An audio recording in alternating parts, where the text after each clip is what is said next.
dugaan penyalahgunaan atau penodaan agama. Baik, saya ingin memulai dengan kebebasan beragama dan berkeyakinan. Kenapa? Karena ini yang dijadikan alasan oleh para orang yang kita sebut sebagai penista agama tadi. Memang kebebasan beragama dan berkeyakinan di Indonesia dijamin oleh Konstitusi Undang-Undang 45 dan juga beberapa peraturan perundangan, antara lain Undang-Undang 39 tahun 1999 tentang hak asasi manusia, kemudian Undang-Undang nomor 12 tahun 2005 yang merupakan ratifikasi dari Kovenant Internasional tentang hak sipil dan politik. Saya kira pasal-pasalnya juga kita sama-sama ketahui dalam Undang-Undang 45 misalnya, itu di dalam pasal 28E dan juga pasal 28I ya ayat 1, kemudian pasal 29 dan juga Undang-Undang nomor 39 tahun 99 itu pasal 4 dan pasal 22 itu mengatur tentang kebebasan beragama.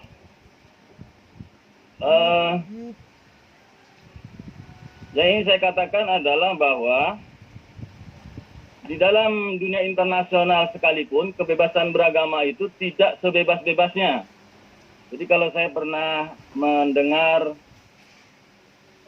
narasi yang disampaikan oleh Pak Paul bahwa di Eropa itu tidak ada masalah karena mengenai kebebasan beragama atau kebebasan, saya kira itu tidak sepenuhnya benar. Kenapa Pak Paul tidak ditegur misalnya ya ketika bicara hal seperti itu di Eropa? Ya karena memang di negara-negara Eropa itu sekuler, artinya negara tidak boleh campur terhadap persoalan keagamaan gitu.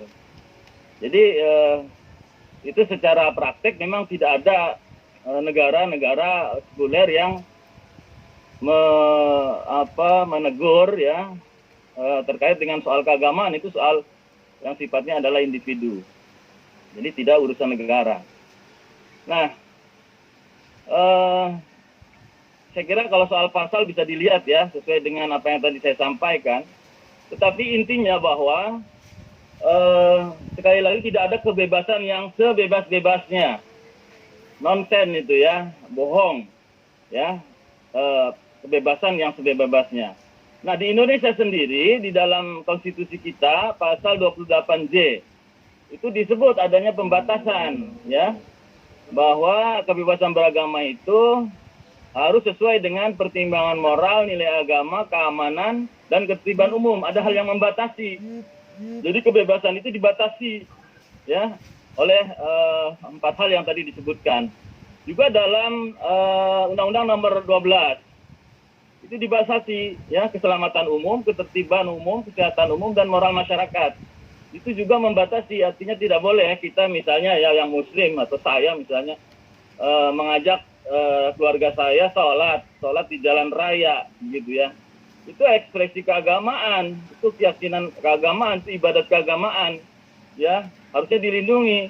Apakah saya boleh melakukan itu atas dasar kebebasan? Kan tidak bisa ya. Karena mengganggu ketertiban umum gitu. Sama seperti sekarang kita harus pakai masker.